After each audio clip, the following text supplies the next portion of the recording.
আপনার 3 ধরনের বাঁশ হয়। একটা বরাক বাঁশ, একটা হলো ওরা বাঁশ, আর একটা হলো আপনার নল বাঁশ। নল বাঁশ দিয়ে ধরেন বিভিন্ন ধরনের কাজ করে, আর এডি দিয়ে তো সেন্টারিং এর কাজ করে, আবার আপনার এই চেগার দেয়, আর আপনার এডি দিয়ে আপনার করে মাচা বানায় বিল্ডিং এর কাজের লেগা। এটি সব বরাক, এটি লেগা ওরা বাঁশ, আর এটি হলো নল বাঁশ। আপনার রাজ কন্ট্রাক্টর যারা আছে তারা কিনে, যারা বিল্ডিং তৈরি করে তারা কিনে, আর বেশিরভাগ মানুষের লাগে না। আর আপনার যে ফ্যামিলি টিনের ঘর যারা উঠায় তারা 12 ফুটি বাঁশটা কিনে, বড় বাঁশ কিনে, পাটাতন করা যায়। তারপর কবরে তো ইমার্জেন্সি ভাবেই তো কবরে লাগে অরিজিনালি। তারপরে যে আপনার বাঁশের দেওয়া অনেক ডিজাইন করে ঘর বাড়ি করা হয়। আবার এই যে নল বাঁশ দিয়ে আপনার ডিজাইন হয়। আবার আপনার ধরেন বাসে আপনার ছোট থাকতে যে ইতে কাটে না, আপনার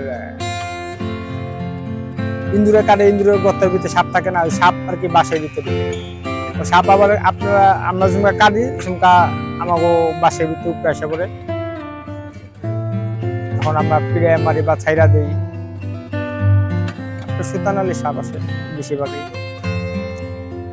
কিছুদিন আগে এই ব্যক্তি তো করার দেয়া পচে কেটে লাইছে, বাসের ভিতরে বাঁশ কাটতে গিয়ে করার দিয়ে পচে কেটে লাইছে। এবার এটা সেন্টারিং করে। আবার আপনার গ্রামে ঘর উঠায়, মানে ভিতর সাইডে গ্রাম সাইডে ঘর উঠায়, টিনের ঘর। আর